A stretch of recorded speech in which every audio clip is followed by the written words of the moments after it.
Machine சீக்கிரம் பழுதடைவதற்கு முக்கிய காரணமே இந்த தண்ணீர் தானா? உங்க வீட்டில் முதலில் இதை கவனிங்க. வாஷிங் மிஷின் என்பது நம் வீட்டு வாழ்வை எளிதாக்கும் ஒரு சக்தி வாய்ந்த சாதனம். ஆனால் அதை பயன்படுத்தும் போது சில முக்கியமான விஷயங்களை நாம் கவனிக்க வேண்டியது கட்டாயம் உண்டு. அதில் முதன்மையானது எப்படிப்பட்ட தண்ணீரை அதில் பயன்படுத்தக்கூடாது என்பது. சாதாரணமாக நமது வீடுகளில் பைப்பில் வரும் தண்ணீரையே நாம் பயன்படுத்துகிறோம்.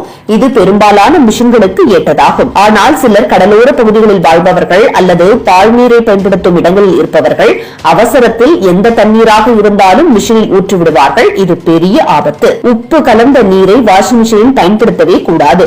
இதில் உள்ள உப்புச்சத்து மிஷினின் உள்வழி சுழற்சி பகுதிகளை பாதிக்கக்கூடியது. குறிப்பாக ட்ரம், ஹீட்டர், பைப் போன்றவை விரைவில் தரம் இழக்கும்.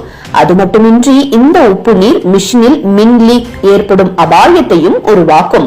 இதனால் அதனை தொடும்போதே ஆபத்து ஏற்படும் வாய்ப்புகள் அதிகம்.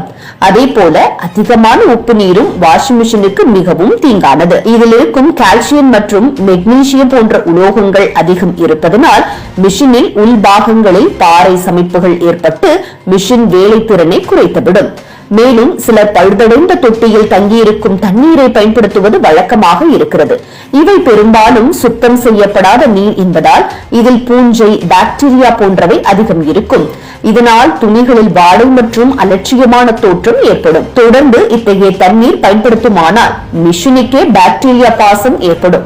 அதே போல குளியல் கழிவறை பயன்படுத்துவது ஒரு மிகப்பெரிய தவறு.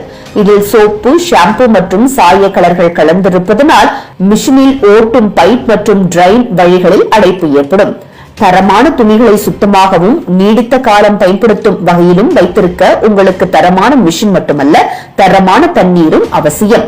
மேலும் ஆர்வோ ரிஜெக்ட் வாட்டர் கூட சிலரால் பயன்படுத்தப்படுகிறது.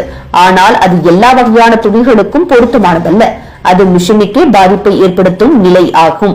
எனவே சுத்தமான விதமான ஹார்ட்னஸ் உள்ள டேப் வாட்டரை மட்டுமே பயன்படுத்துவது நல்லது. உங்கள் பகுதியில் காடி நீர் அதிகமாக உள்ளதெனில் வாட்டர் சாஃப்டனை பயன்படுத்துவது ஒரு நல்ல தீர்வாக இருக்கும்.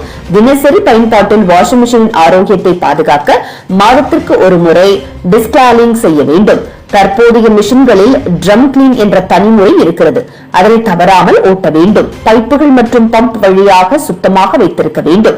இவற்றை பின்பற்றி மிஷினின் ஆயுளையும் துணிகளின் நலனையும் நீடிக்க செய்யலாம். அதனால்தான் வாஷிங் மிஷினில் எந்த தண்ணீர் வேண்டுமானாலும் ஊற்றிவிடக் கூடாது. அது சிறிது நேரத்தை மிச்சம் செய்யலாம். ஆனால் நீண்ட காலத்தில் மிஷினுக்கும் நமக்கும் ஏற்படும் நஷ்டம் பெரிதாகிவிடும். எனவே வாஷிங் மிஷினில் பயன்படுத்தும் தண்ணீரை தேர்ந்தெடுக்கும் போது அதை பராமரிக்கும் முறையையும் நாம் கவனத்தில் எடுத்தால்தான் நம்முடைய தினசரி வேலைகள் சீராகவும் மிஷினின் நீடிக்கும்படியும் இருக்கும்.